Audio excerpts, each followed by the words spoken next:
England 1816. The grand ballroom of Greyhaven Estate glittered under the light of 1,000 candles. Lady Catherine Pemberton adjusted her pearl hairpin, a gift from her father on her 22nd birthday, and took a deep breath before entering the crowded chamber. The past year had been her crucible, painful, transformative, necessary. When Edmund Ashford, the Duke of Silvermere, had disappeared from her life without explanation, she thought herself destroyed beyond repair. "Lady Catherine," Lady Rothwell beamed, taking her hands. "How delightful to see you looking so well. Your gown is absolutely exquisite." Catherine smiled with practiced ease.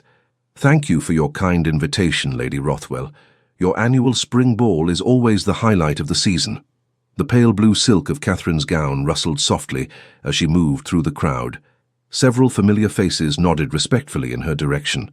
The music swelled, a Mozart piece she recognized from happier days, as she accepted a glass of champagne from a passing footman. "Might I have the honor of this dance, Lady Catherine?"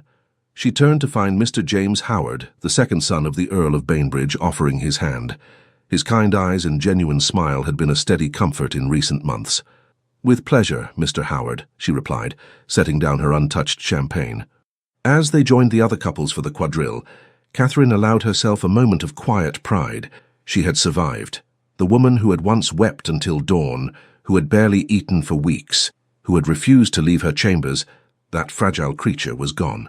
In her place stood someone stronger, someone who had learned to protect herself. "You seem in good spirits this evening," James commented, as they moved through the steps of the dance. "I find I have much to be thankful for," Catherine replied. She had just completed a graceful turn when the music faltered momentarily, or perhaps it was only her perception of it. A curious hush fell over one section of the ballroom, followed by excited whispers. The Duke of Silvermere had arrived. Catherine's fingers tightened involuntarily around James's hand, but her expression remained serene. Edmund stood tall and imposing in the entryway, his dark evening attire impeccable, his chestnut hair slightly longer than fashion dictated, and on his arm, resplendent in crimson silk and diamonds, was the Duchess of Harrington, beautiful, worldly, and precisely everything Catherine was not. "Are you unwell?" James asked, noticing her momentary stillness. "Merely a passing chill," Catherine lied, forcing herself to continue the dance. She would not look at Edmund. She would not give him the satisfaction of seeing her falter. But fate had other plans. As the dance ended and James led her from the floor, Catherine found herself directly in Edmund's line of sight. Their eyes met across the crowded room, and everything around them seemed to blur. The music faded, the chatter dimmed. For one breathless moment, there was only the two of them. His face, that perfectly composed, aristocratic face, showed a flash of something unmistakable. Pain? Regret? Catherine couldn't be certain. What she knew was that her carefully constructed defenses threatened to crumble. With every ounce of dignity she possessed, Catherine turned away. She accepted another dance invitation, from Lord Weston this time. She smiled, she conversed. She pretended that seeing Edmund had not affected her in the slightest, but her heart, her traitorous heart, thundered in her chest. Edmund remained rooted to the spot, the Duchess's words washing over him unheard. Catherine looked different, more poised, more confident. She wore her golden brown hair swept up in a more sophisticated style, revealing the elegant curve of her neck. But it was the light in her eyes, a light that had once been solely for him, now directed at others, that struck him like a physical blow. "Your Grace," the Duchess of Harrington said sharply, recalling his attention. "I believe you were about to fetch me some refreshment?" "Of course," he said automatically, though his gaze lingered on Catherine's retreating figure. "Forgive me, Elizabeth." As he made his way toward the refreshment table, Edmund was accosted by Lord Rothwell. "Silvermere, capital to see you. Wasn't certain you'd grace us with your presence this season." Edmund managed a thin smile. "I've been occupied with estate matters." Yes. Heard you've been improving the tenant cottages at Silvermere Court. Unusual interest, but commendable." Lord Rothwell lowered his voice. "I see the Willowmere girl is here. Thought that might interest you." Edmund stiffened. "Lady Catherine and I are merely acquaintances." Lord Rothwell's eyebrows rose skeptically. "Indeed, the impression last season was rather different." "Well, water under the bridge, I suppose. She seems to have captured young Howard's attention these days." Edmund's jaw tightened as he watched James Howard return to Catherine's side, offering her a glass of punch. The easy familiarity between them sent a surge of something dark through his veins. "If you'll excuse me," he said curtly, leaving Lord Rothwell mid-sentence. Across the room, Lady Helena Pemberton, Catherine's younger sister, approached with wide eyes. "Catherine," she whispered urgently, "he's here, and he keeps looking at you." "Let him look," Catherine replied, smoothing her gloves. "It matters not to me." Helena frowned. "You don't mean that, not after everything." "Especially after everything." Catherine's voice was steel wrapped in silk. "Now, tell me of your dance with Mr. Sinclair. I noticed he seemed quite attentive."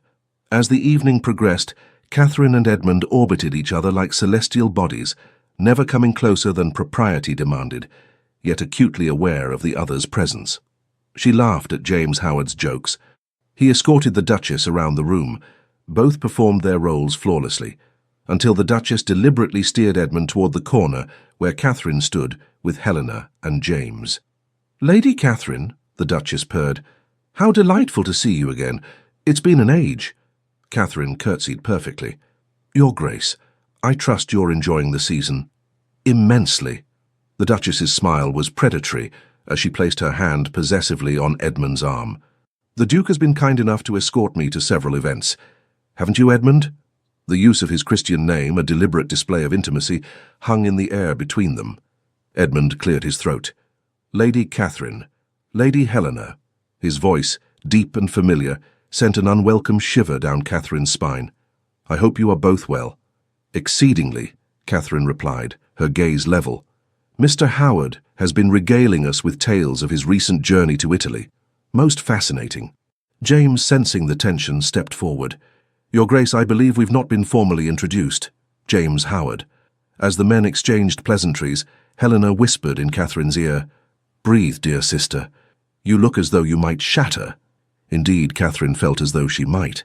The proximity to Edmund, his familiar scent, the timbre of his voice, threatened to unravel her composure. "If you'll excuse me," she said suddenly, "I find I need some air." Before anyone could protest, Catherine moved swiftly through the crowd toward the terrace doors. The cool night air was a blessed relief as she stepped outside, her hands gripping the stone balustrade. "Fool," she whispered to herself. "Absolute fool." A year of healing, of rebuilding, of convincing herself she was indifferent. And one look from him had set her heart racing. One proximity had made her flee. She did not hear the terrace door open behind her. "Catherine." She closed her eyes briefly at the sound of Edmund's voice. Then, composing herself, she turned. "Your Grace," she said coolly, "I believe your companion will be wondering where you've gone." Edmund took a step closer. "I needed to speak with you." "After a year of silence?" Catherine laughed bitterly. "I think not." "Please," he said, and something in his tone, a vulnerability she had never heard before, made her pause. "One moment. That's all I ask." Catherine regarded him warily. In the moonlight, his features seemed more pronounced. The high cheekbones, the strong jaw, the intensity in his dark eyes. He looked tired, she realized. Strained. "What could you possibly have to say that would interest me?" she asked. Edmund ran a hand through his hair, a gesture so familiar it made her heart ache. I wanted to inquire after your well-being." "My well-being?" Catherine's composure slipped. "You abandoned me without a word after weeks of courtship. You made me believe." She stopped herself, unwilling to reveal how deeply he had hurt her. "My well-being is no longer your concern, Your Grace. I know I have no right to ask," he said quietly, "but I have thought of you often." "How flattering," she replied, her voice dripping with sarcasm. "I, however, have endeavored not to think of you at all." Edmund flinched as if struck. "You seem changed." "Yes," Catherine agreed. "I am." The silence between them stretched, filled with unspoken words and buried pain. "The Duchess appears a suitable match for you," Catherine said finally. "I wish you every happiness." "Elizabeth and I are not engaged," Edmund said quickly, "despite what society assumes. It hardly matters to me either way." Catherine gathered her skirts, preparing to return to the ballroom. "If you'll excuse me, I believe Mr. Howard will be wondering where I've gone." As she moved to pass him, Edmund gently caught her wrist. The touch, their first in a year, sent a jolt through them both. "Catherine, please." His voice was rough with emotion. I made a terrible mistake. She looked down at where his fingers encircled her wrist, then back to his face. Yes, she agreed softly. You did. With that, she pulled away and returned to the bright lights and music of the ballroom, leaving Edmund alone in the darkness with his regrets. The day after Lady Rothwell's ball, Catherine sat in the morning room of the Pemberton townhouse, absently stirring her tea as Helena read aloud from the latest society column. Lady Catherine Pemberton, whose mysterious withdrawal from society last season prompted much speculation, has returned triumphantly to the London scene. Her elegant appearance at Lady Rothwell's ball drew many admirers, including the eligible Mr. James Howard. Helena paused dramatically. Also in attendance was the Duke of Silvermere, escorting the widowed Duchess of Harrington. Observers noted a curious tension when these former acquaintances encountered one another. Vultures, the lot of them, Catherine muttered, setting down her cup with more force than intended. Helena folded the newspaper. You must admit, your encounter with the Duke provides delicious fodder for gossip. I would prefer not to be discussed at all. An impossible wish for the daughter of an earl, particularly one as lovely as yourself. Helena studied her sister thoughtfully. What did he say to you on the terrace? Catherine sighed. Nothing of consequence. It didn't look like nothing. Helena leaned forward. You were pale as a ghost when you returned. Before Catherine could respond, the butler entered with a silver salver. A delivery for you, Lady Catherine. Upon the salver rested a small package wrapped in brown paper and tied with string, accompanied by a sealed note. Catherine recognized Edmund's handwriting immediately, elegant, decisive strokes that had once adorned love letters she'd treasured. Shall I open it for you? Helena asked eagerly. No, Catherine replied, quickly taking the package. That will be all, Wilson. Thank you. Once the butler had departed, Catherine broke the seal on the note. Catherine, words cannot express my regret for the pain I have caused you. Please accept this token, not as recompense, which I know is impossible, but as a symbol of a truth I was too cowardly to acknowledge. Yours, though I have no right to be, Edmund.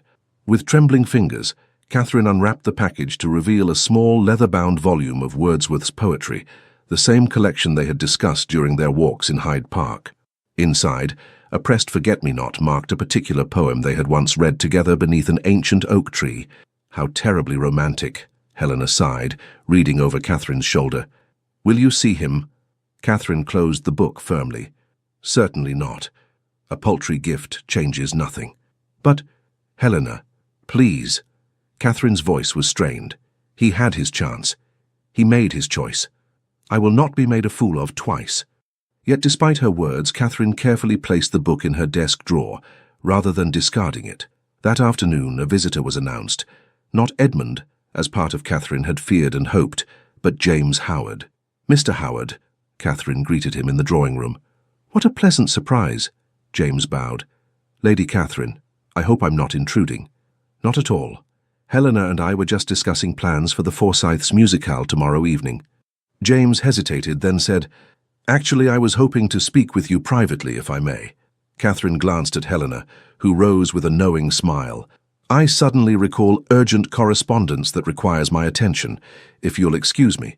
Once they were alone, James approached Catherine with uncharacteristic nervousness. I'll come directly to the point, Lady Catherine. Over these past months, I've developed a deep admiration for you. Your grace, your intelligence, your resilience, all have impressed me greatly. Catherine felt a flutter of panic. Mr. Howard, please, he said gently, allow me to continue.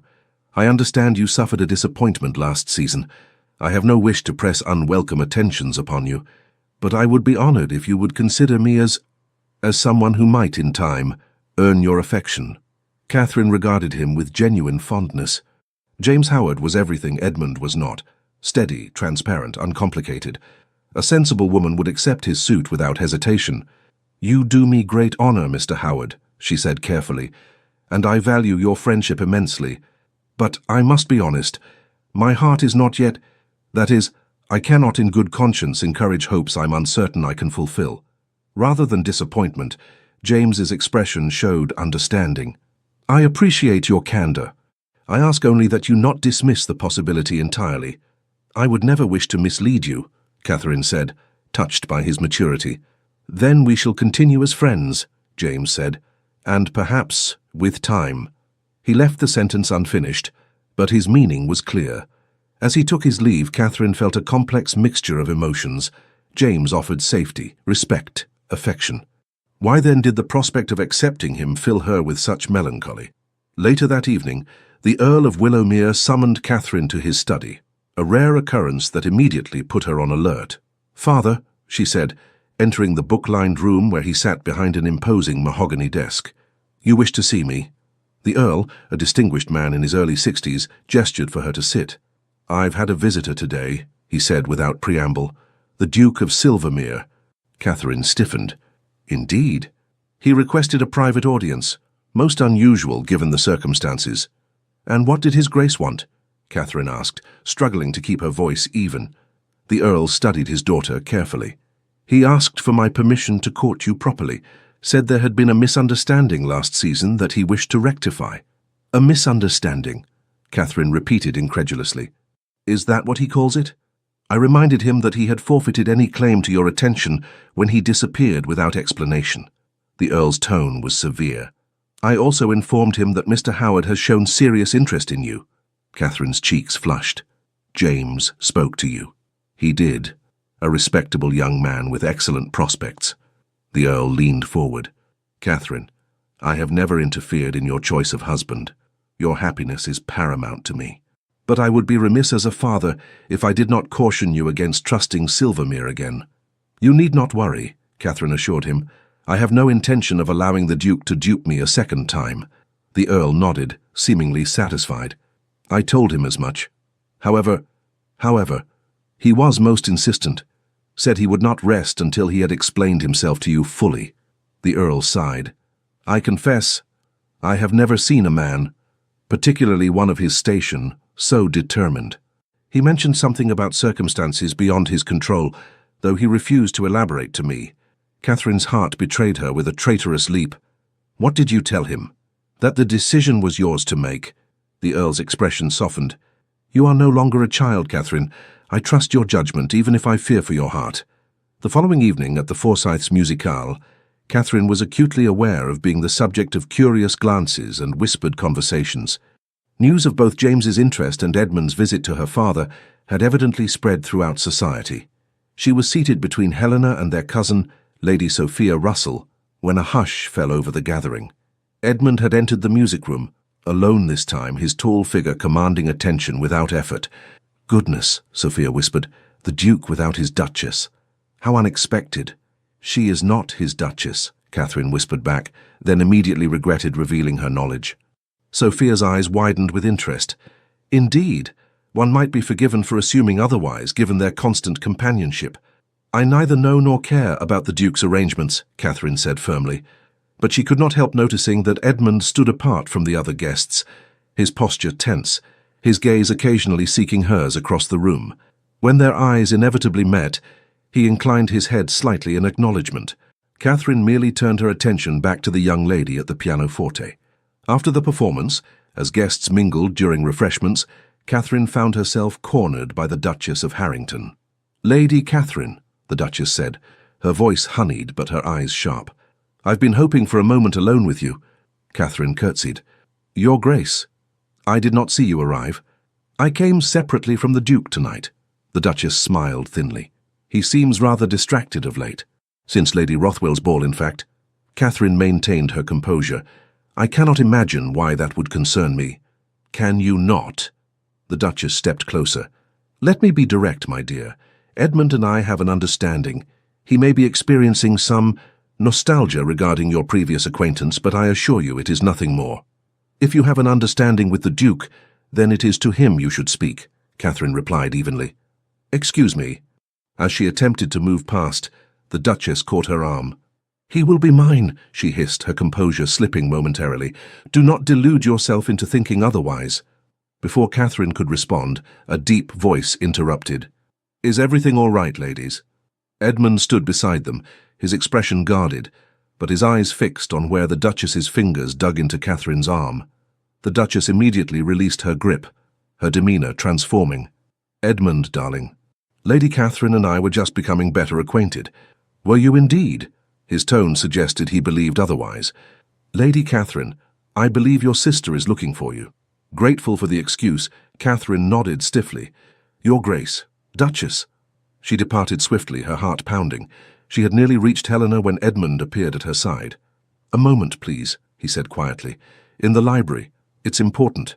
Catherine hesitated, then glanced toward the Duchess, who was watching them with barely concealed fury. "Very well.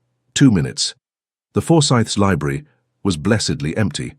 Edmund closed the door partially, enough for propriety, but affording them some privacy. "Are you all right?" he asked immediately. "Elizabeth can be forceful when she feels challenged."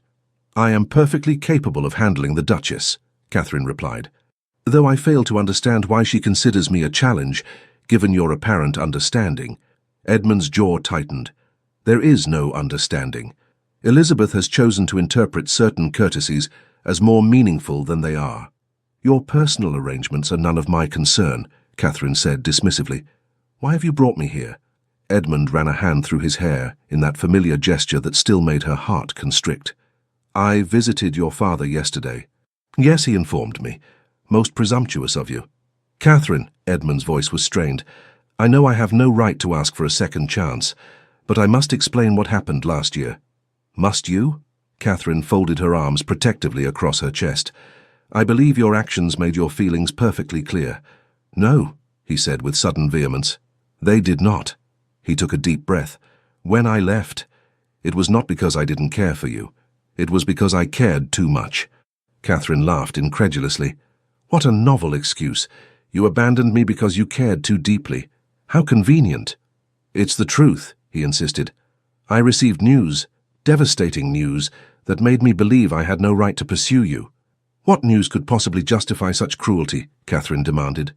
Edmund hesitated, then said, "I can't tell you. Not yet. But I swear to you, Catherine, I left to protect you, not to hurt you." "Protect me from what? Your affection?" She shook her head in disbelief. "You are either lying now or you were lying then. Either way, I see no reason to trust you." "I understand your skepticism," Edmund said quietly, "but I am asking, begging, for the chance to prove myself to you again. While the Duchess awaits you in the music room?" Catherine raised an eyebrow. "I think not. Elizabeth means nothing to me," Edmund said firmly. "That charade is over." Before Catherine could respond, the library door opened fully, revealing James Howard. "Ah, there you are, Lady Catherine," he said, his gaze moving between her and Edmund. "Your sister was concerned about your absence." Catherine seized the opportunity. "Mr. Howard, how thoughtful. I was just returning to the gathering." As she moved toward James, Edmund spoke once more. "Catherine, please. One chance to explain fully." She paused, then turned back to him. "I have a prior engagement tomorrow, but I will be walking in Hyde Park the day after at 11. If you wish to speak further, you may find me there." With that, she left with James, leaving Edmund alone in the library, hope and determination warring in his expression. The morning dawned clear and crisp as Catherine prepared for her walk in Hyde Park. She had spent a restless night debating the wisdom of meeting Edmund, but curiosity, and perhaps something deeper, had won out. "Are you certain you don't want me to accompany you?" Helena asked as Catherine donned her bonnet and gloves. "Quite certain," Catherine replied. "Whatever the Duke has to say, I prefer to hear it privately." Helena frowned. "Father would not approve of you meeting him unchaperoned." "We will be in a public park in broad daylight," Catherine reminded her. "Besides, you know as well as I that Edmund would never compromise my reputation." "The same Edmund who abandoned you without explanation?" Helena asked skeptically. Catherine sighed. "I simply want answers, Helena. Nothing more."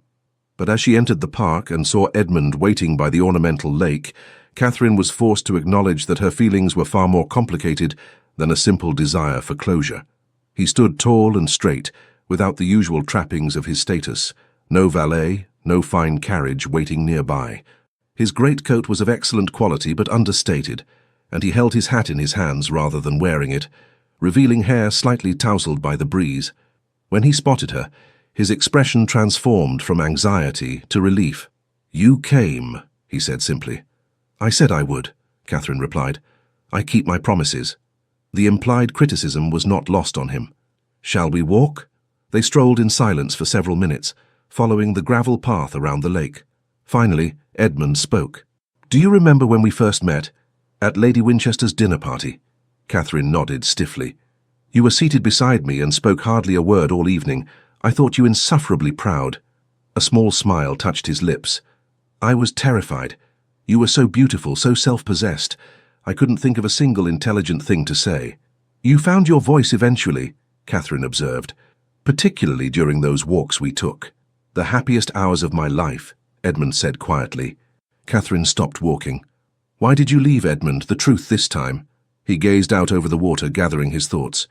It began with a letter from my former ward, Richard Phillips. I didn't know you had a ward, Catherine said, surprised. The son of my late cousin, Edmund explained. I became his guardian when he was 12 after his parents died in a carriage accident. Where is he now? Cambridge. He's 20 now, nearly finished with his studies. Edmund's expression darkened. Richard's letter contained disturbing news about a man named Victor Hargrove, a businessman with whom my father had significant dealings before his death. Catherine frowned. I don't understand what this has to do with us. Everything, Edmund said grimly. Richard discovered evidence suggesting that Hargrove had been systematically defrauding my father for years. But worse, far worse, was the suggestion that Hargrove might have been involved in my father's death. Catherine gasped. Your father's riding accident? But that was 10 years ago, yes. Edmund's voice was tight with controlled emotion. The official finding was misadventure. His horse spooked and threw him.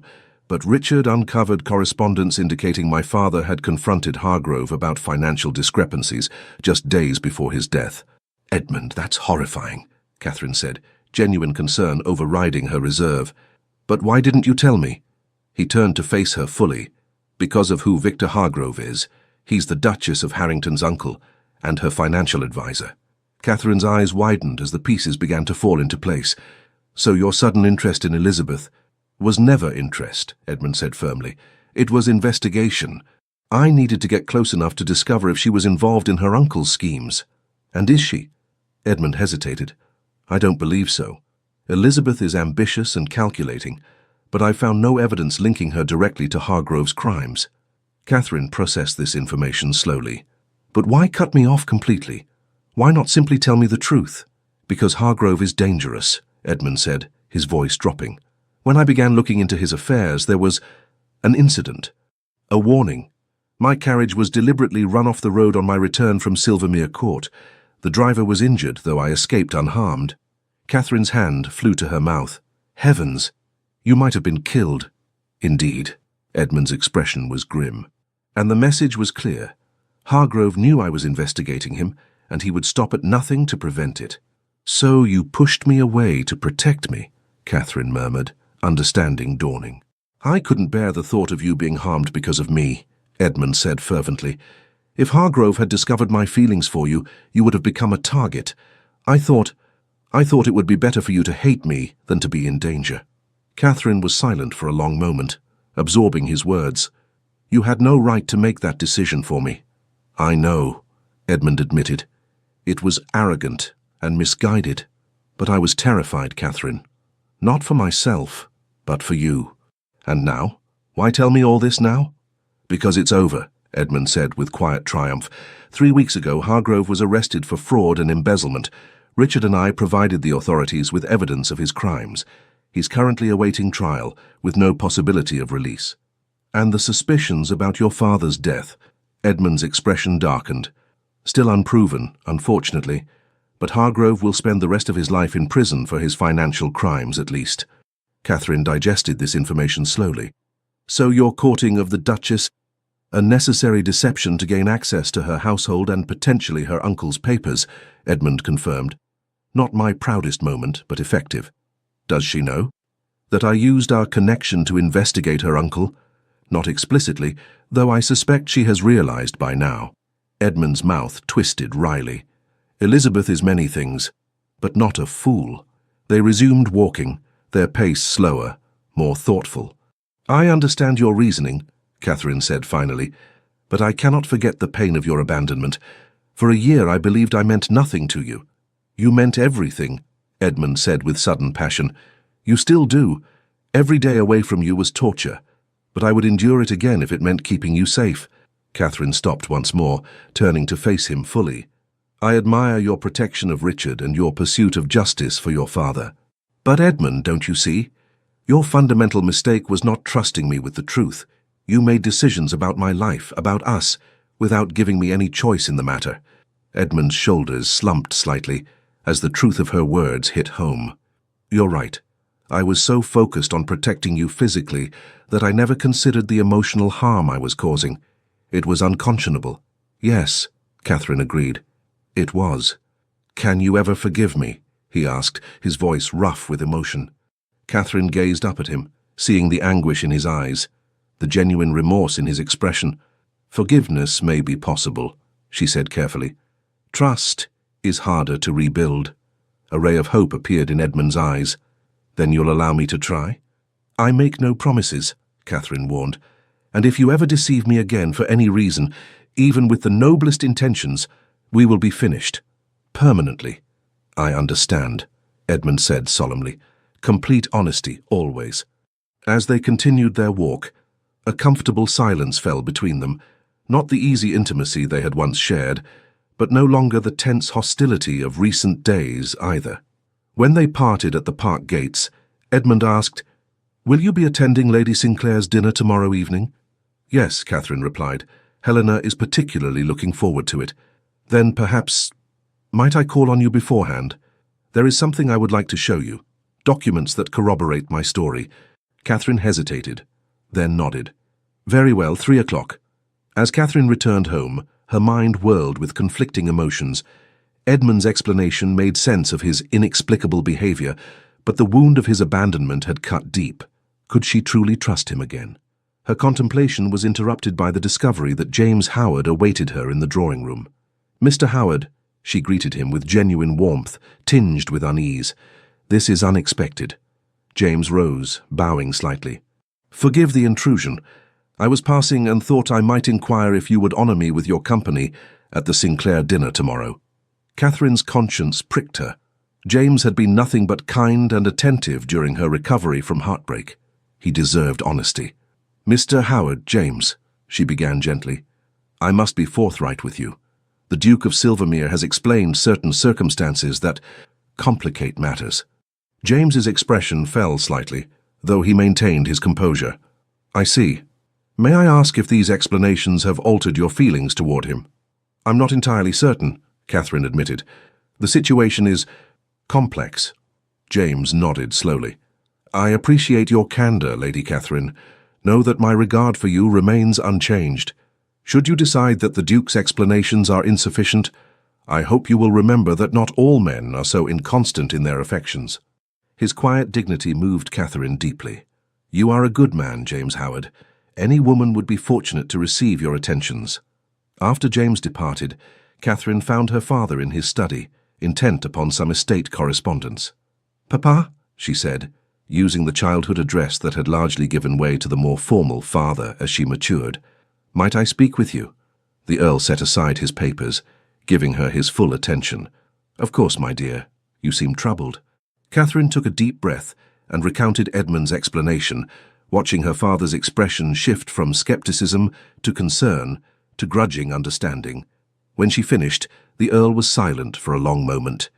It is a remarkable tale, he said finally, and yet I find I'm inclined to believe it. Silvermere has always been a man of honor, his recent behavior notwithstanding. He claims to have evidence, Catherine added. He's bringing it tomorrow when he calls. The Earl raised an eyebrow. You have agreed to receive him, then? To see his proof, Catherine clarified. Nothing more. Her father studied her carefully. And if his proof is convincing? What then, Catherine? I don't know, she admitted. My heart is confused. And Mr. Howard? He called earlier. Catherine sighed. He is everything kind and good, but he is not the man you love, the Earl finished gently. Catherine looked up, startled by her father's perception. I didn't say that. You didn't need to. The Earl smiled sadly. The following afternoon, Edmund arrived at the Pemberton townhouse precisely at 3 o'clock, carrying a leather portfolio. Catherine received him in the drawing room, with Helena present as propriety demanded. Your Grace, Catherine greeted him formally. Lady Catherine, Lady Helena. Edmund bowed, then gestured to the portfolio. I've brought the documents I mentioned. Helena, sensing the gravity of the moment, stood. "I believe I hear Mrs. Collins calling me, if you'll excuse me." Once Helena had departed, though Catherine suspected she lingered just outside the door, Edmund opened the portfolio and spread several papers on the table between them. "These are copies of correspondence between my father and Hargrove," he explained, indicating yellowing letters. "Note the dates. This final letter was written 3 days before my father's death." Catherine examined the letter carefully. The late Duke's handwriting was firm and decisive, much like Edmund's, but the content was disturbing. Clear accusations of financial impropriety and a demand for a meeting. "This certainly suggests a motive," she acknowledged, "but is it enough to prove murder?" "Unfortunately not," Edmund admitted, "but these," he produced newer documents, "are bank records showing how Hargrove systematically embezzled funds from my family's investments over a period of years. And this," he unfolded a newspaper clipping, "is the announcement of his arrest 3 weeks ago." Catherine read the clipping, which detailed charges of fraud against prominent businessman Victor Hargrove, without mentioning any connection to the Duke of Silvermere. "You kept your name out of the papers," she observed. "For as long as possible," Edmund agreed, "though I imagine the connection will emerge during the trial. And the Duchess, how has she responded to her uncle's arrest?" Edmund's expression hardened slightly. With surprising composure, "She claims ignorance of his financial dealings, though she must have benefited from them. Her late husband's fortune was largely managed by Hargrove. Do you believe her?" "I believe she is practiced at protecting herself," Edmund said carefully. "Whether through genuine ignorance or willful blindness, I cannot say for certain." Catherine considered this. "She seemed quite possessive of you at the musicale." A shadow crossed Edmund's face. "I allowed her to believe our connection was deeper than it was, a necessary deception to gain access to Hargrove. It was not honourable, but I felt justified in my pursuit of justice." "And now?" Catherine asked. "She clearly believes your arrangement continues." "I have made my position clear to her since Hargrove's arrest," Edmund said firmly. "Any pretense of courtship is over." Catherine returned the documents to the portfolio, her mind working rapidly. Everything Edmund had shown her aligned with his explanation. Yet one question remained. "Why did you not contact me once Hargrove was safely in custody? Why wait until we encountered each other at Lady Rothwell's ball?" Edmund's expression turned rueful. "Fear, plain and simple. I had convinced myself that you must hate me, rightfully so, and that any attempt to renew our connection would be unwelcome. When I saw you at the ball, so beautiful and apparently recovered from whatever pain I had caused, I nearly lost my nerve entirely. But you followed me to the terrace," Catherine reminded him. "I couldn't help myself," Edmund admitted. "Seeing you again, it was like coming home after a long, dark journey." The naked emotion in his voice touched something in Catherine's heart, but she maintained her composure. "These documents support your explanation," she said carefully. "But trust once broken is not easily mended." "I understand," Edmund said solemnly. "I ask only for the opportunity to earn your trust again, not through words, but through actions." Catherine met his gaze steadily.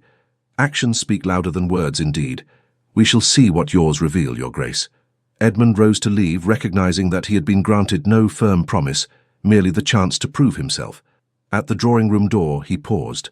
"I shall see you at Lady Sinclair's dinner this evening." "Yes," Catherine confirmed. "Helena and I will be attending with Father. Until then." Edmund bowed and departed.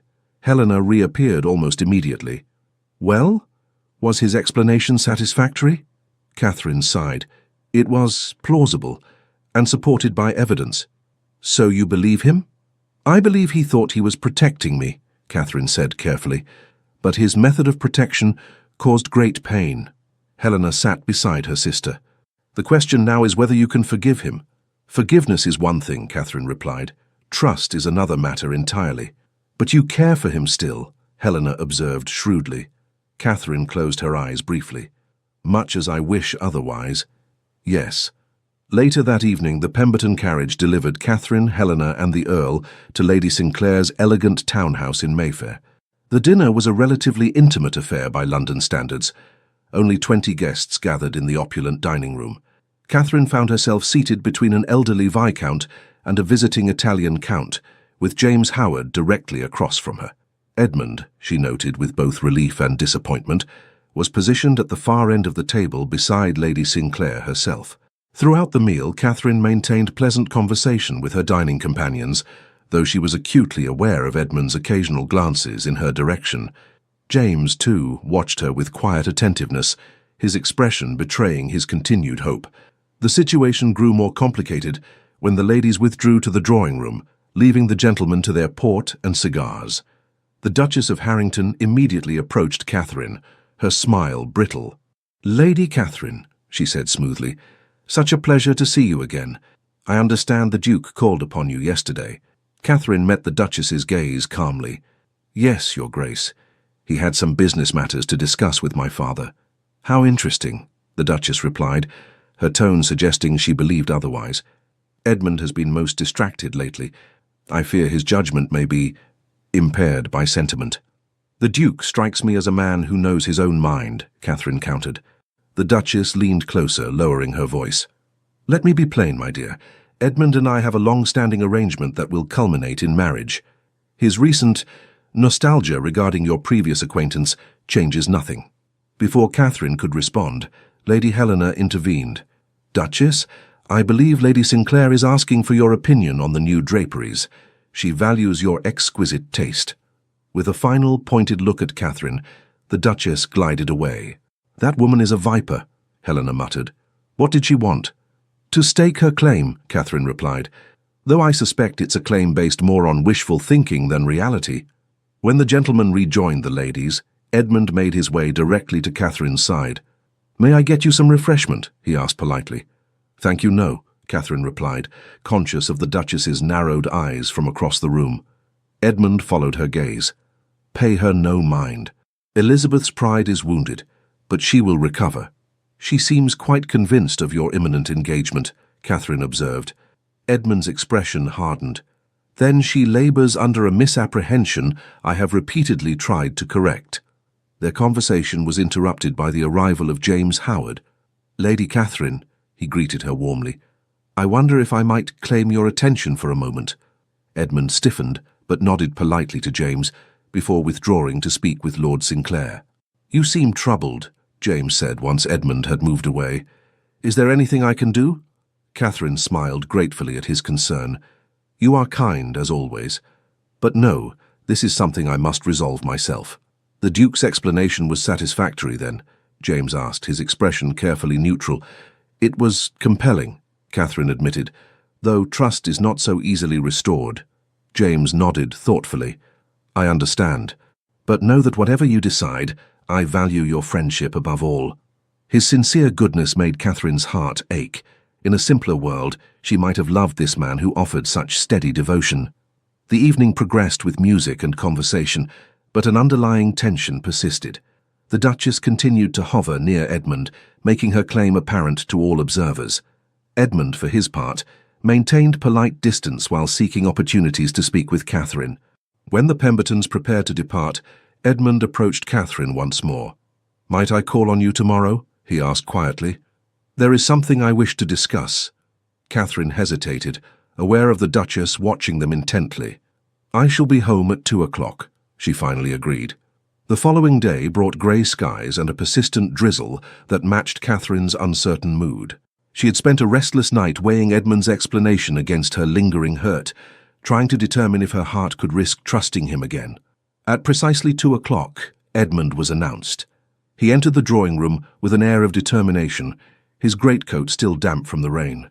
"Thank you for seeing me," he said, declining the offer of tea. "You said you had something to discuss," Catherine prompted, when he seemed momentarily at a loss for words. Edmund took a deep breath. "Yes, I've been thinking about what you said, about trust being earned through actions, not words. And I realize that I've asked you to forgive a great deal based on an explanation that, while true, came very late." Edmund paced the room, his agitation evident. "You deserve more than explanations, Catherine. You deserve certainty." "What kind of certainty?" she asked cautiously. Edmund stopped pacing and faced her directly. "I'm leaving for Silvermere Court tomorrow." Catherine blinked in surprise. "Leaving London? But the season will continue without me," he finished. "I have business at the estate that requires my attention, improvements to the tenant cottages that I've neglected during my focus on Hargrove." "I see," Catherine said, trying to hide her disappointment.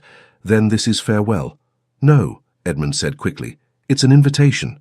Catherine stared at him, confused. "I would like you and your family to visit Silvermere Court," Edmund clarified. "As my guests. Spend a fortnight there, see the estate, meet the people who depend on me. Judge me by how I fulfill my responsibilities, not just by my words in a London drawing room." The invitation was unexpected but intriguing. "You wish me to see you on your own ground," Catherine mused. "I wish you to see me as I truly am," Edmund corrected. "Not the London aristocrat, nor the man consumed by vengeance, but the steward of an estate that has been in my family for generations. I believe a man reveals his true character in how he treats those dependent upon him." Catherine considered his proposal. A visit to Silvermere would indeed provide insight into Edmund's character beyond the confines of London society. Moreover, it would remove them both from the Duchess's immediate sphere of influence. "I shall speak with my father," she said finally. "If he approves, we would be honored to accept your invitation." Relief flooded Edmund's features. "Thank you. I shall send formal invitations this evening, along with details of the journey." As he prepared to leave, Catherine asked one final question. "And the Duchess?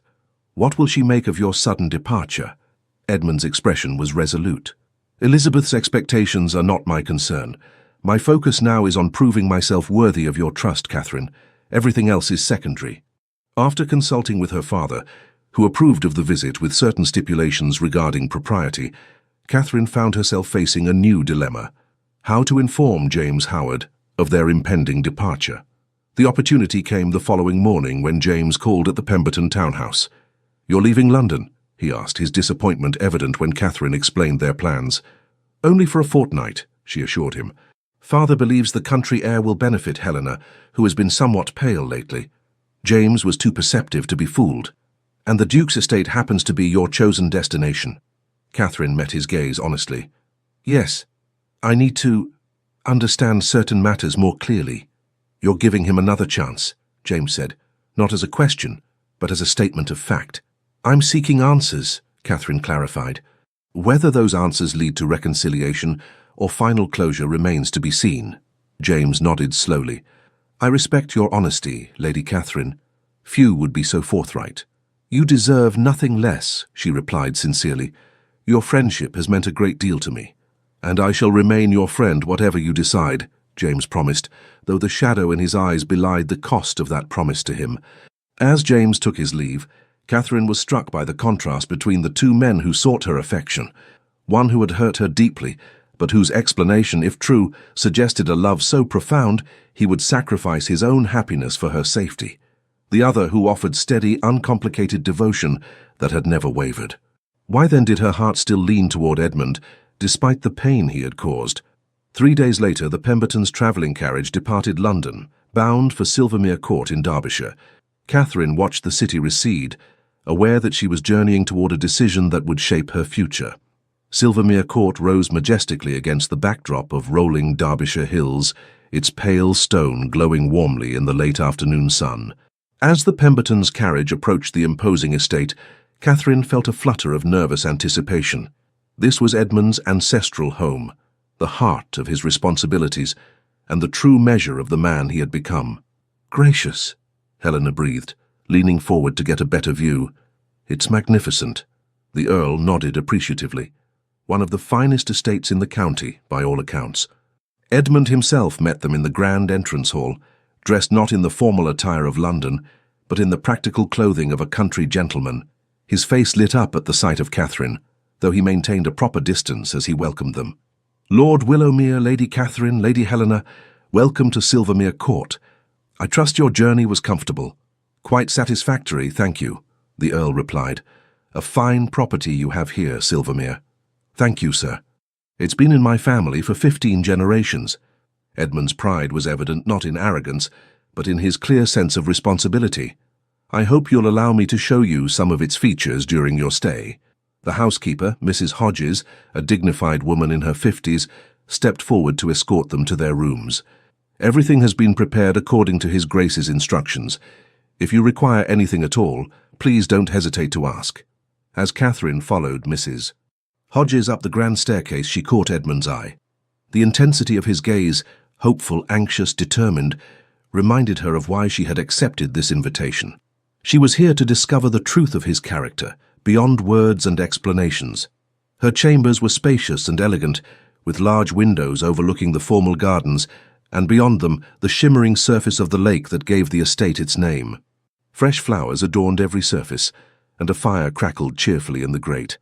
"His Grace selected these rooms himself, my lady," Mrs. Hodges informed her as a maid unpacked Catherine's trunks. "They have the finest view in the house, excepting the Duke's own chambers." "It's lovely," Catherine acknowledged. "Has the Duke been in residence long?" "Just 3 weeks, my lady, since his return from London. But he's accomplished more in that time than in the previous year." "Mrs." Hodges' expression softened with evident approval. "Up at dawn every day, meeting with the steward, visiting the farms, overseeing the improvements to the cottages, a true master of the estate, just like his father before him." Catherine found this insight intriguing. "You knew the late Duke well?" "I've served at Silvermere Court for 30 years, my lady," Mrs. Hodges replied with quiet pride. "The late Duke was a good man, fair and thoughtful. His Grace takes after him in that regard, though perhaps with a bit more fire in his nature." After refreshing herself from the journey, Catherine joined her father and sister for dinner in the formal dining room. Edmund, as host, led the conversation with easy charm, answering the Earl's questions about estate management and discussing with Helena the history of the art collection that graced the walls.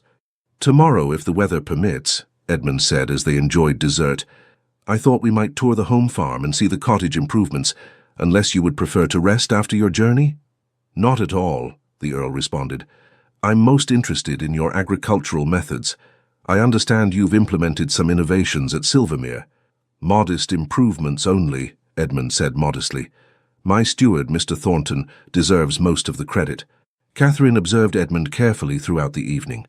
Here, in his ancestral home, he seemed more relaxed yet also more focused, a man comfortable with his responsibilities and genuinely invested in the welfare of his estate and its dependents. The following morning dawned clear and mild. After breakfast, Edmund provided horses for the Earl and Catherine, while Helena chose to remain at the house with Mrs. Hodges, who had offered to show her the famous Silvermere tapestries. As they rode across the estate, Edmund pointed out the boundaries, the tenant farms, and the village that depended on Silvermere for its prosperity. "We're particularly proud of the new school," he told them, indicating a sturdy stone building near the village green.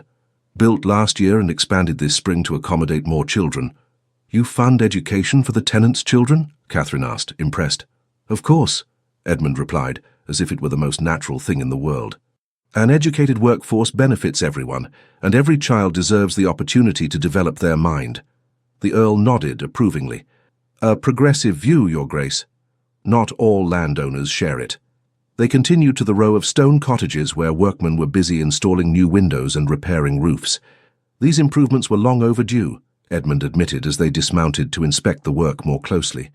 "I regret that my distractions in London delayed them." An older man approached, doffing his cap respectfully. "Your Grace, my lord, my lady, the new slates for the Jenkins cottage arrived this morning." "Excellent, Thornton," Edmund replied, then turned to the Pembertons. "Allow me to introduce Mr. Thornton, my steward, and right hand in all matters concerning Silvermere." After discussing the ongoing work with Mr. Thornton, they remounted and continued their tour. Catherine noted how the tenants they encountered greeted Edmund with genuine respect and obvious affection, not the fearful deference often shown to landlords, but the warm regard given to a fair and considerate master. "You seem well loved by your people," she observed as they paused by a stream where new irrigation works were underway. Edmund looked surprised at her comment. "I wouldn't presume to say loved. I simply try to fulfill my obligations to those who depend on Silvermere for their livelihood. My father taught me that true nobility lies not in titles or wealth, but in how one uses position to benefit others." "A wise philosophy," the Earl commented, "and one not universally embraced among our peers." When they returned to the house for luncheon, Catherine found herself viewing Edmund in a new light. The dedication he showed to his estate and its people revealed a depth of character that aligned with the man she had begun to love a year ago, before his inexplicable disappearance. Over the next several days, Catherine saw more evidence of Edmund's true nature. He spent long hours with his steward, personally oversaw the care of an elderly tenant who had fallen ill, and patiently explained the estate's accounts to the Earl when the older man expressed interest. On the 5th day of their visit, Catherine was reading in the library when Edmund found her alone. "I hope I'm not disturbing you," he said, hesitating at the door. "Not at all," she replied, setting aside her book. "I was just admiring your collection. It's quite impressive." "My mother's influence," Edmund explained, moving closer. "She was a great reader and insisted that Silvermere's library remain current, not merely a repository of ancient volumes no one ever opened." Catherine smiled at this insight into his family. "She sounds like a remarkable woman." "She was," Edmund agreed, his expression softening with memory. "I think she would have liked you very much, Catherine." The casual use of her given name, the first time since their reunion, created a moment of intimacy between them. "I wanted to ask," Edmund continued, "if you would care to walk with me this afternoon. There's a particular spot by the lake I thought you might enjoy." Catherine hesitated, aware that accepting would signal a significant shift in their relationship. Yet after nearly a week at Silvermere, she found her resistance weakening. The Edmund she observed here was the man she had begun to love in London, thoughtful, intelligent, honourable, not the cold, distant figure who had broken her heart. "I would like that," she said finally. Later, as they strolled along the lakeshore, a comfortable silence fell between them. The afternoon sun dappled the water's surface, and a gentle breeze rustled the leaves overhead. "This was my favourite place as a boy," Edmund said, leading her to a small, sheltered cove where an ancient oak tree spread its massive branches. "I would come here to read, to think, to escape my tutors when their lessons grew too tedious." Catherine smiled at the image of a young Edmund hiding from his responsibilities. "I had a similar retreat at Willowmere Park, a window seat in the unused east wing where no one ever thought to look for me." "We were not so different then," Edmund observed. "Perhaps not," Catherine agreed. They sat on a stone bench beneath the oak, facing the lake. For a long moment neither spoke, content in the peaceful setting and each other's company. Finally, Edmund turned to her. "Catherine, I must ask, has your time at Silvermere changed your perspective at all?" The directness of his question caught her off guard, though she had been expecting it. "I've seen much to admire," she acknowledged. "Your dedication to the estate, your concern for your tenants, your sense of responsibility. These speak well of your character." Edmund nodded, encouragement in his expression. "And as to the other matter?" Catherine sighed softly. "If you're asking whether I believe your explanation about Victor Hargrove and your reasons for leaving, yes, I do believe you were sincere in your desire to protect me." Relief flooded his features, but Catherine held up a hand to forestall his response. "However," she continued, "I still maintain that you should have trusted me with the truth. We might have found another solution together, one that didn't involve such pain." "You're right," Edmund said immediately. "It was arrogance on my part, believing I alone could make such decisions. If I could change one thing about my actions, it would be that." His humility touched her. The Edmund she had known in London had been proud, sometimes to a fault. This willingness to acknowledge his mistake revealed growth. "What would you have us be to each other now, Edmund?" Catherine asked softly. Edmund took her hand gently, giving her every opportunity to withdraw it if she wished. When she didn't, he spoke with quiet intensity. "Everything we might have been before I made my grievous error. Friends, companions, confidants, and eventually, if you can find it in your heart to fully trust me again, husband and wife." The directness of his declaration took her breath away. "Edmund, I am not proposing this moment," he clarified quickly. "That would be presumptuous. I am merely telling you what I hope for, what I will work toward earning, if you'll allow me the chance." Catherine looked down at their joined hands, then back to his earnest face. "I think I would like to allow you that chance." The joy that transformed Edmund's expression was almost painful to witness. It reminded her so vividly of their early days together, before doubt and pain had complicated their connection. "That is all I ask," he said fervently. "Time to prove myself worthy of your trust again."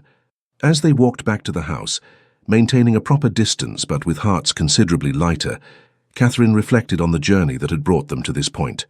Trust, once broken, was indeed difficult to rebuild, but not impossible, especially when the foundation remained strong beneath the damage.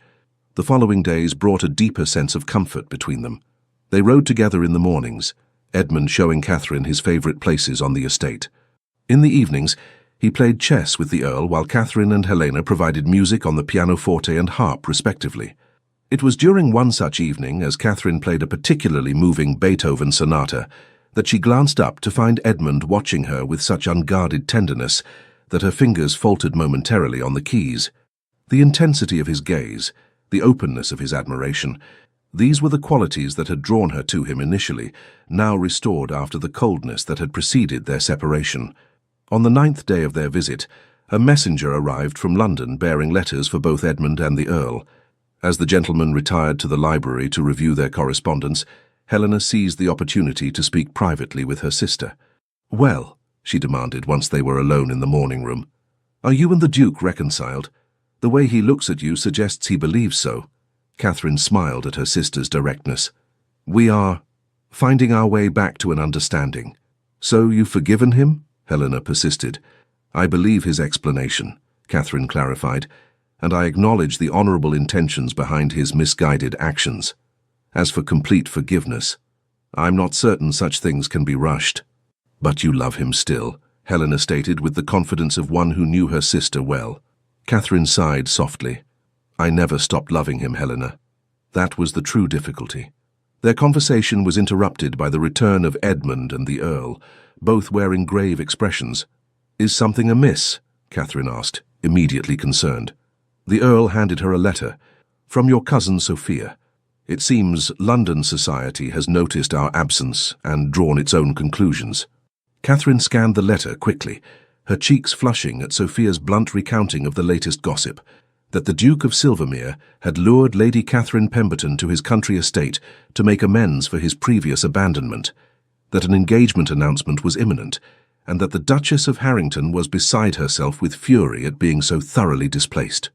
"This is mortifying," Catherine murmured, returning the letter to her father. "Society will always find something to discuss," the Earl said dismissively. "I am more concerned about this." He nodded to Edmund, who held his own letter with a troubled expression. "I've received word from my solicitor," Edmund explained. "Victor Hargrove has begun his trial and there are complications." "What sort of complications?" Catherine asked anxiously. "He's making accusations, claiming that I fabricated evidence against him as revenge for a business disagreement with my father." Edmund's jaw tightened. "More concerning is that he's somehow managed to communicate with the Duchess despite his imprisonment." "Elizabeth is involved?" Catherine felt a chill of apprehension. "My solicitor believes she may be preparing to testify on her uncle's behalf," Edmund confirmed grimly, "which would require my presence in London to counter her claims." The implications hung heavily in the air. Their peaceful interlude at Silvermere would need to end. They must return to London and the complications waiting there. "When must you leave?" Catherine asked. "Tomorrow, if I'm to reach London in time for the next session of the trial," Edmund replied. "I had hoped. That is, I would be honored if you would all return with me." The Earl considered this. "I believe that would be wise. If society is already speculating about our presence here, a return together would present a united front." Thus it was decided. Trunks were packed, arrangements made, and the following morning saw their carriages departing Silvermere Court for the journey back to London. As they travelled, Catherine reflected on how differently she felt now compared to when they had first arrived at the estate. Then she had been uncertain, wary, her heart still heavily guarded. Now, while caution remained, hope had blossomed alongside it, hope that what had been broken might truly be mended. Upon their return to London, they discovered that Sophia's letter had not exaggerated the extent of society's interest in their country sojourn. Callers descended upon the Pemberton townhouse almost immediately, ostensibly to welcome them back, but clearly seeking confirmation of the rumours. "Is it true that the Duke proposed at Silvermere?" Lady Worthington asked Catherine directly during one such call, her expression avid with curiosity. "The Duke has been a perfect gentleman and gracious host," Catherine replied evenly. "Beyond that, I have no comment on private matters." Her diplomatic response did little to discourage speculation. Invitations poured in, many specifically mentioning that the Duke of Silvermere would also be present, as if the hostesses were providing opportunities for a public announcement. More troubling was the news that the Duchess of Harrington had indeed returned to London, and was making her presence felt in society circles. "She's telling anyone who will listen that you took advantage of her absence to entrench yourself with the Duke," Helena reported after returning from a morning call, According to her, your entire visit to Silvermere was a calculated strategy to secure a proposal. Catherine's indignation flared. That's absurd. We went at Edmund's invitation with father as chaperone. There was nothing improper about it. Society rarely concerns itself with truth when gossip is more entertaining, Helena noted wryly. Meanwhile, Edmund was occupied with the Hargrove trial, spending long hours with his solicitors and in court. He called at the Pemberton townhouse when he could, keeping them informed of developments. Elizabeth testified today, he reported grimly during one such visit. She portrayed her uncle as a misunderstood businessman who fell victim to my obsessive vendetta over imagined slights to my father's memory. And was she believed? The Earl asked. By some, perhaps, Edmund replied. She can be quite compelling when she wishes. But my solicitor presented bank records that speak for themselves. The financial fraud, at least, is irrefutable. Catherine, who had been listening quietly, asked, And what of the suspicions regarding your father's death? Will those be addressed? A shadow crossed Edmund's face. The evidence there is circumstantial at best. My focus now is ensuring Hargrove is imprisoned for his financial crimes, which are provable beyond doubt. As the trial progressed, society's attention remained fixed on the curious triangle formed by Edmund, Catherine, and the Duchess. Rumours and counter-rumours flourished, that the Duke would announce his engagement to Catherine at the Winchesters' ball, that he had secretly reconciled with the Duchess, that he had called out a gentleman who had spoken disrespectfully of Lady Catherine. Through it all, Catherine maintained a dignified silence, neither confirming nor denying the speculation. She and Edmund had reached a private understanding during their time at Silvermere, but nothing had been formalized between them. They were, as Catherine had told Helena, finding their way back to each other, a process that required time and could not be rushed for society's entertainment. The situation came to a head at the Countess of Harrow's midsummer ball. Catherine, wearing a gown of deep emerald silk that complemented her colouring perfectly, entered the ballroom on her father's arm, with Helena beside them. They had barely completed their greetings to their hostess when a murmur spread through the gathering. The Duchess of Harrington had arrived, resplendent in crimson, the same shade she had worn when Catherine had last seen her with Edmund at Lady Rothwell's ball, where this complicated chapter had begun. Courage, my dear, the Earl murmured to Catherine as the Duchess made her way toward them with determined grace. Lady Catherine, the Duchess greeted her, her smile not reaching her eyes. How delightful to see you again. I trust your country holiday was restorative?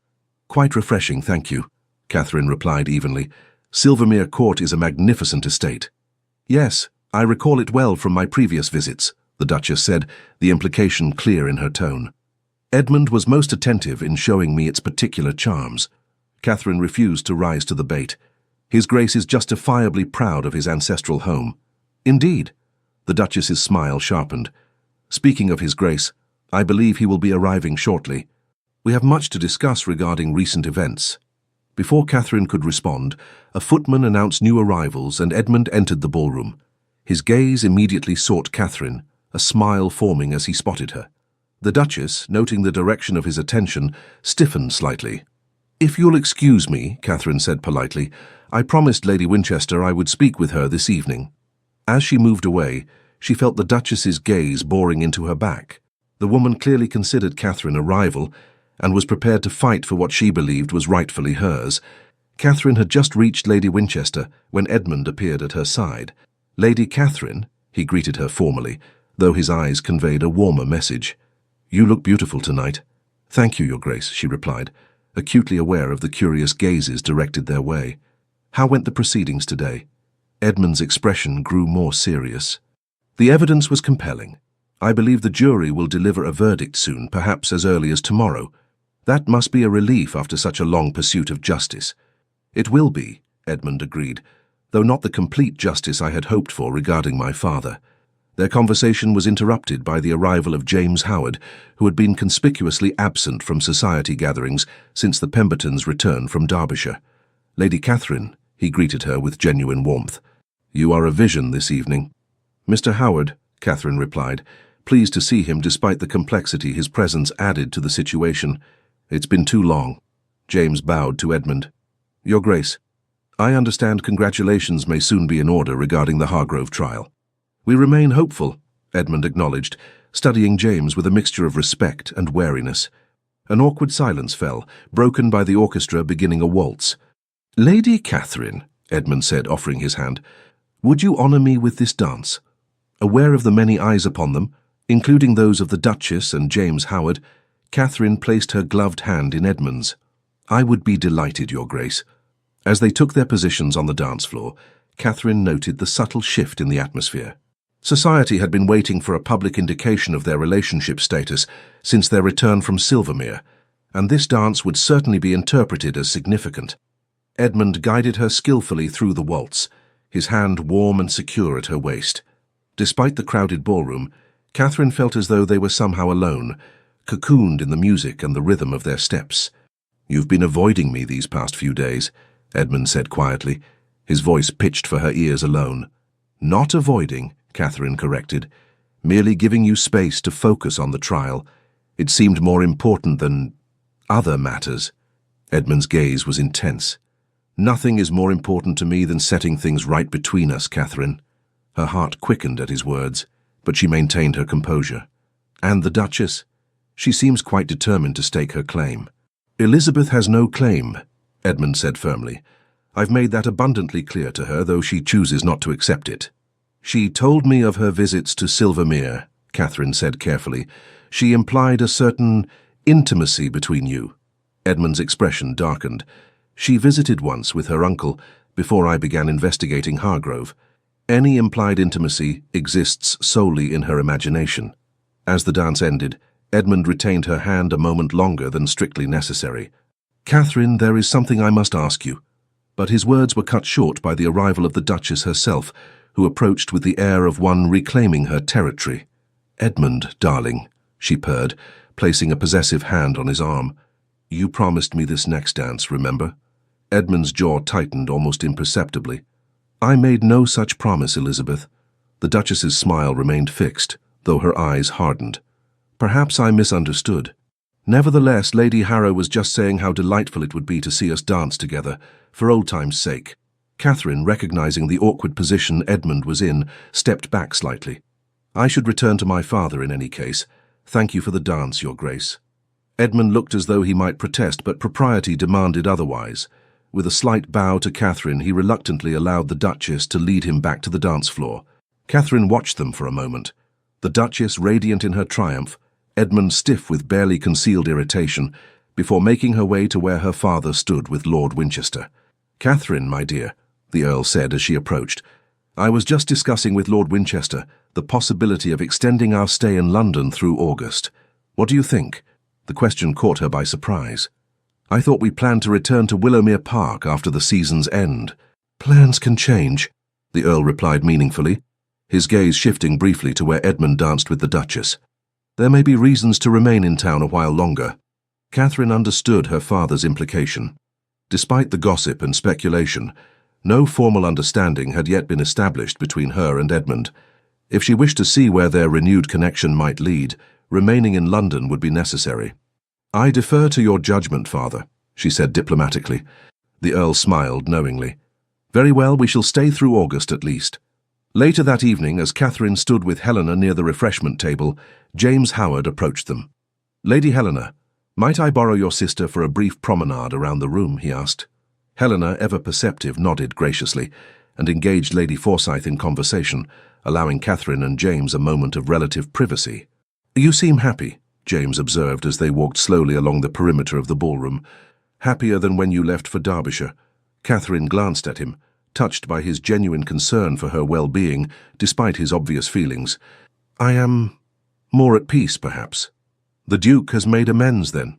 "We have reached a better understanding," Catherine acknowledged, "though much remains unresolved." James nodded thoughtfully. "And the Duchess? She appears determined to cause difficulty." "Yes," Catherine sighed, "though Edmund insists there is nothing between them." "For what it's worth," James said after a moment, "I believe him. I've observed them together this evening. She pursues, he retreats. It's quite obvious to anyone paying attention." Catherine was surprised by this support from an unexpected quarter. "That's perceptive of you, James." He smiled ruefully. "I may be biased in your favour, Lady Catherine, but I am not blind. The Duke looks at you the way—" He paused, then continued quietly. "The way I imagine I look at you. with admiration, respect, and profound attachment. The honest admission touched Catherine deeply. "James, Please," he interrupted gently. "No explanations are needed. I told you before that your friendship matters to me above all. That remains true." Catherine impulsively squeezed his hand. "You are a good man, James Howard. I am fortunate to know you." As they completed their circuit of the room, they encountered Edmund, who had finally extricated himself from the Duchess's company. His expression was carefully neutral as he observed their joined hands, though Catherine quickly released her hold on James. "Your Grace," James greeted him cordially. "I was just returning Lady Catherine to her sister's side." "Mr. Howard," Edmund acknowledged, his gaze shifting between them. "Might I have a word with Lady Catherine afterward?" "Of course," James replied, bowing slightly to Catherine before departing with impeccable grace. Once they were relatively private, Edmund spoke quietly but intently. "I apologize for the interruption earlier. The Duchess can be persistent." "So I've observed," Catherine replied, unable to keep a hint of dryness from her tone. Edmund's expression softened. "Catherine, what I was trying to ask before—" "Not here," she interrupted gently, aware of the curious glances directed their way. "Too many eyes, too many ears." Edmund nodded in understanding. "Tomorrow, then? Would you walk with me in the park? Early, before the fashionable hour." Catherine considered the request. A morning walk would afford them privacy while remaining proper with the presence of other early visitors and gardeners. "Yes," she agreed. "At 9. 9 it is," Edmund confirmed, relief evident in his features. "Until tomorrow, then." The following morning dawned bright and clear. Catherine dressed with particular care in a walking dress of pale blue muslin, simple yet elegant. Helena helped arrange her hair, a knowing smile playing about her lips. "You think he means to propose today, don't you?" she asked, as she secured a final pin. "I think he means to speak privately," Catherine corrected, though a flutter of anticipation stirred in her chest. "What will be said remains to be seen." Helena's expression grew serious. "And if he does propose? What will you answer?" Catherine met her sister's gaze in the mirror. "I don't know, Helena. My heart says one thing, my caution another." "For what it's worth," Helena said thoughtfully, "I believe he truly loves you. The way he looks at you, it's as if the sun rises and sets with you alone." Touched by her sister's romantic observation, Catherine smiled. "When did my practical little sister become such a poet?" "Perhaps I've been reading too many novels," Helena laughed, adjusting a curl at Catherine's temple. "There, you look perfect." Edmund was waiting when Catherine arrived at the park, his tall figure instantly recognizable even at a distance. As she approached, she noted that he seemed unusually tense, his posture rigid and his expression preoccupied. "Good morning," she greeted him. "Is something wrong? You seem troubled." "Catherine." He took her hands, propriety momentarily forgotten in his agitation. "I've just come from my solicitor. The jury has reached a verdict in Hargrove's case." "So quickly?" Catherine was surprised. "What was the outcome?"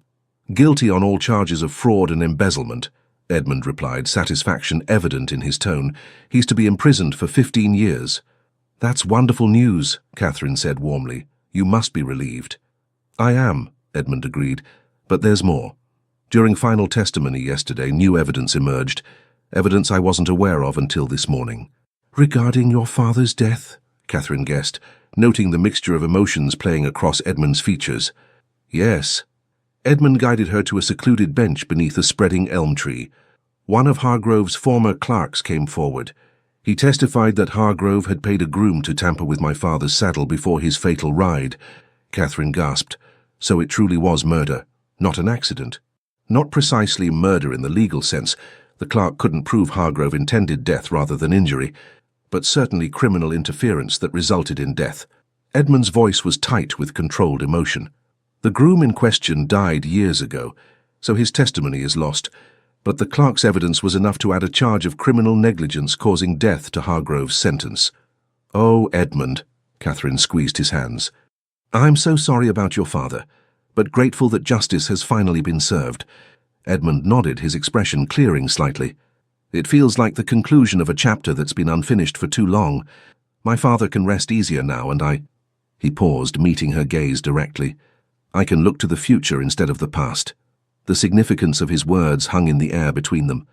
Catherine felt her heart quicken, as Edmund shifted to face her more directly. "Catherine, when I began investigating Hargrove, I allowed that pursuit to overshadow everything else in my life, including what was most precious to me." His voice deepened with emotion. "I convinced myself I was protecting you by pushing you away, but in truth, I was protecting myself from the terror of loving someone so completely that losing them would destroy me." "Edmund," Catherine began, but he gently placed a finger to her lips. "Please, let me finish. I need to say this properly." He took a deep breath. "These past weeks, seeing you again, explaining myself, spending time together at Silvermere, have shown me what truly matters. Justice for my father was important, yes, but not at the cost of happiness, of connection, of love." He released her hands only to reach into his coat and withdraw a small velvet box. Catherine's breath caught as he opened it to reveal a ring of exceptional beauty, a central sapphire surrounded by diamonds set in platinum. "This was my grandmother's," Edmund explained softly. "It has been passed down through generations of Silvermere duchesses. I can think of no one more worthy to wear it than you." With perfect grace, he slid from the bench to one knee before her, heedless of the dew-dampened grass. "Catherine Elizabeth Pemberton, I have loved you from the moment I first saw you, though I was too tongue-tied to speak. I have loved you through our separation, though I foolishly believed distance would diminish the feeling. I will love you for all the days of my life if you will do me the profound honor of becoming my wife." Tears shimmered in Catherine's eyes as she looked down at Edmund, this proud, complicated man who had hurt her deeply and then worked tirelessly to make amends. In his face, she saw not only love and hope, but also vulnerability and the fear of rejection. "Before I answer," she said gently, "I need to know one thing. If faced with similar circumstances again, a threat, a danger, a difficult choice, would you make decisions that affect us both alone, or would you trust me to stand beside you?"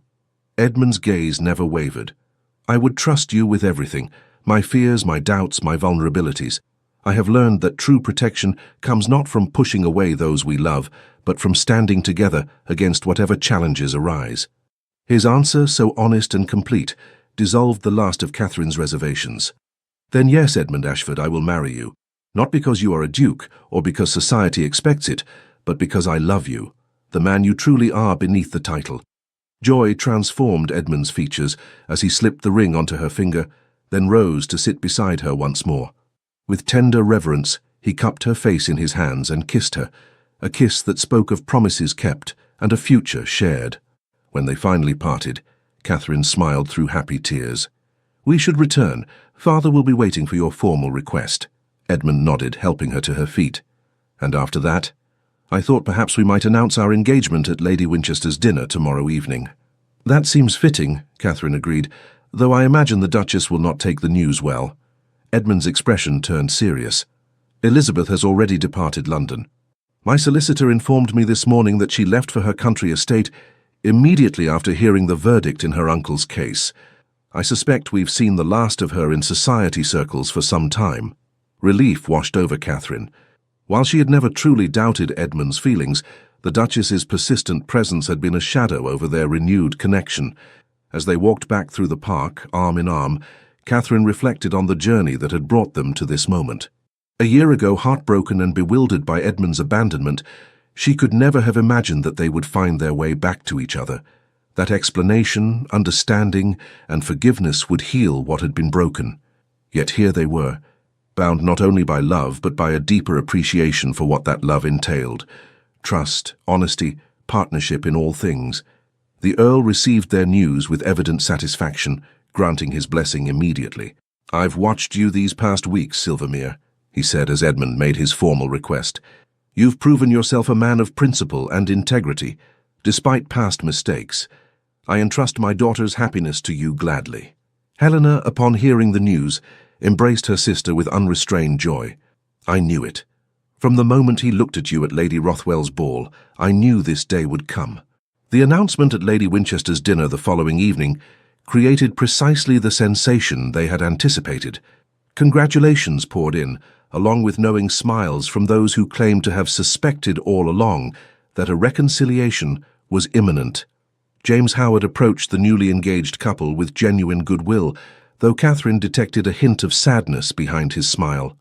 "I wish you both every happiness," he said sincerely. "You deserve it, Lady Catherine." "Thank you, James," she replied warmly. "Your friendship means a great deal to us both." In the weeks that followed, preparations for the wedding consumed much of Catherine's time. Edmund suggested a ceremony at Silvermere Court's ancient chapel, followed by celebrations that would include not only London society, but the estate tenants and villagers as well. "I want everyone who depends on Silvermere to share in our happiness," he explained, "and to meet their future Duchess." Catherine was touched by his inclusivity. "That sounds perfect, a true beginning to our life together." On a golden autumn day in October, exactly 1 year and 4 months after Edmund had first disappeared from Catherine's life, they stood together before the altar of Silvermere Chapel. Catherine wore a gown of ivory silk with delicate lace that had belonged to her mother, while Edmund cut a striking figure in formal attire.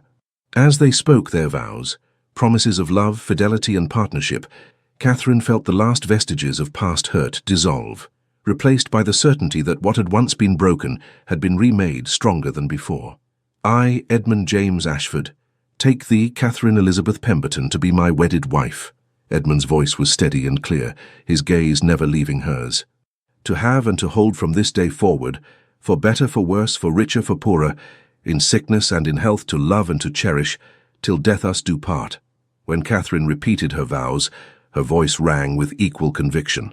This was no fairy tale ending, but the beginning of a partnership founded on mutual respect, understanding, and a love tempered by challenge and adversity. After the ceremony, as they greeted well-wishers in the great hall of Silvermere Court, Edmund leaned close to whisper in her ear. "Are you happy, Your Grace?" he asked, using her new title with evident pleasure. Catherine smiled up at him, her heart full. "Completely, though I suspect our greatest happiness still lies ahead." "Indeed," Edmund agreed, his eyes alight with love and promise. "We have a lifetime to discover it together." Later, as twilight softened the Derbyshire landscape, the Duke and Duchess of Silvermere slipped away from the celebrations to stand together on the terrace overlooking the lake that had witnessed their reconciliation months earlier. "When I saw you again that night at Lady Rothwell's ball," Edmund mused, his arm around Catherine's waist, "I never dared hope we would end here." "Nor I," Catherine admitted. "But perhaps we needed that time apart, that pain, to truly understand what we mean to each other." Edmund turned to face her fully, framing her face with gentle hands. "I will spend every day of our lives ensuring you never regret giving me a second chance." "And I," Catherine replied, "will ensure you never feel you must face any challenge alone again." As they sealed this promise with a kiss, the first stars appeared above Silvermere Court, witnesses to a love that had overcome betrayal, separation, and doubt to emerge stronger and more enduring than before. 5 years later, the nursery at Silvermere Court was awash in morning sunlight as Catherine entered to find her husband cradling their infant son, James Henry Ashford, while their 3-year-old daughter Eleanor solemnly presented her father with a wooden horse. "It's for baby James," she explained with the grave importance only a child can muster, "so he can practice for when he's big enough to ride Pepper." Edmund accepted the offering with equal seriousness. "A thoughtful gift, Eleanor. Your brother will treasure it when he's older." Catherine smiled from the doorway, her heart full at the sight of her family. The past 5 years had brought challenges, certainly. The management of a vast estate, the expectations placed upon a duchess, the delicate balance of public duties and private life. But through it all, she and Edmund had maintained the partnership they had promised each other on their wedding day. "Good morning," she said, moving into the room to kiss Eleanor's forehead and stroke James's downy head. "I see the nursery is already quite busy." "Papa was telling stories," Eleanor informed her importantly, "about when you and he didn't like each other and then did again." Catherine raised an eyebrow at Edmund, who had the grace to look slightly abashed. "A highly edited version," he assured her, "appropriate for young ears." "I should hope so," Catherine laughed, lifting James from his father's arms. The unabridged tale might give her rather dramatic ideas about romance. "I like the part where Papa had to say sorry lots of times," Eleanor declared, climbing onto her father's lap. "And you made him wait and wait before you said yes." "Wise woman, your mother," Edmund told his daughter, his eyes meeting Catherine's over Eleanor's head, with a warmth that still made her heart skip. Later that afternoon, as they walked together through the improved village that now boasted not only a school, but a small hospital and a library, all funded by the Duke and Duchess's modernization efforts. Catherine reflected on the journey that had brought them here. "I received a letter from Helena today," she told Edmund as they strolled arm in arm. "She and Lord Weston have set a date for their wedding at last, June next year." "Excellent news," Edmund replied, "though I'm surprised it took him so long to persuade her." Catherine smiled, remembering her sister's determination to ensure her suitor's character was thoroughly proven before accepting his proposal. "Helena learned from my experience, I think. She wanted certainty. And has she found it?" "She believes so," Catherine said thoughtfully, "though as we know, certainty in matters of the heart is never absolute. There is always an element of faith involved." Edmund squeezed her hand where it rested on his arm. "Faith well placed in your case, I hope." "The best decision I ever made," Catherine assured him, despite the rather dramatic beginning. They paused at the village green, where children played under the watchful eyes of mothers and nursemaids. Among them was a familiar face, Mrs. Jenkins, whose cottage had been among the first Edmund had improved when they visited Silvermere together 5 years earlier. "Your Grace," the woman greeted them warmly, curtsying. "We were just saying what a blessing the new doctor has been. My Tommy's cough is much improved since he prescribed that syrup." "I'm delighted to hear it," Catherine replied sincerely. "Dr. Parker came highly recommended from London. The Duke was most insistent that Silvermere should have the very best medical care available. And we're grateful for it, Your Grace," Mrs. Jenkins said, her weathered face creasing in a smile. "As we are for all the changes these past years." As they continued their walk, Edmund remarked, "I sometimes wonder what my father would make of all this, the school, the hospital, the modern farming methods." "I think he would be proud," Catherine said gently. "You've honored his memory not just by bringing his betrayer to justice, but by building something meaningful with the legacy he left you." Edmund nodded, his expression thoughtful. "And none of it would have been possible without you. Your vision for what Silvermere could become has transformed not just the estate but me as well." Catherine smiled up at him. "We transformed each other, I think. That's what partnership means." As they crested the hill overlooking the lake and the grand house beyond it, Edmund stopped, turning to face her fully. "Do you ever think about that day at Lady Rothwell's ball?" he asked, "when our eyes met across the room and everything else seemed to fade away?" "Often," Catherine admitted. "It was a turning point, though I didn't recognize it then. I knew in that moment that I had made the greatest mistake of my life in leaving you," Edmund said quietly, "and that I would do whatever was necessary to earn a second chance." Catherine reached up to touch his cheek, her heart full of the love that had deepened and matured through years of shared joys, challenges, and growth. "Some would say we were fortunate," she mused. "That few who are parted as we were find their way back to each other." "Not fortune," Edmund corrected her gently. "Choice. Every day we choose each other anew. That's the true meaning of 'till death us do part.' Not a single vow made once, but a promise renewed with each sunrise." As the afternoon light gilded Silvermere Court in the distance, the Duke and Duchess stood together on the hillside, their shared past behind them, their future stretching out before them, a future built on honesty, trust, and a love that had been tested by fire and emerged stronger for the trial. "I choose you today," Catherine said softly, echoing the private renewal they had made a tradition on each anniversary. "And all the days to come." "And I choose you," Edmund replied, drawing her close, "today and always." Together they turned toward home where their children awaited, secure in the knowledge that whatever challenges the future might hold, they would face them as they had faced all others, side by side, hand in hand, hearts aligned in perfect understanding.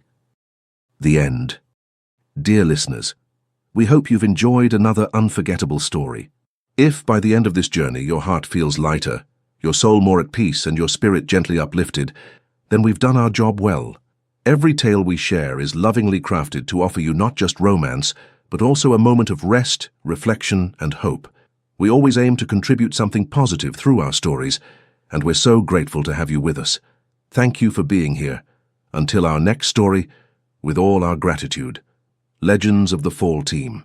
Thank you, dearest listeners, for staying with us until the very end. We hope this story brought you a sense of peace, romance, and emotional renewal. From the depths of our hearts, thank you for your support. Every like, comment, and subscription inspires us to keep telling more stories of love, redemption, and second chances. If this tale moved you, please consider sharing it with someone who needs a moment of warmth and hope today. And don't go just yet.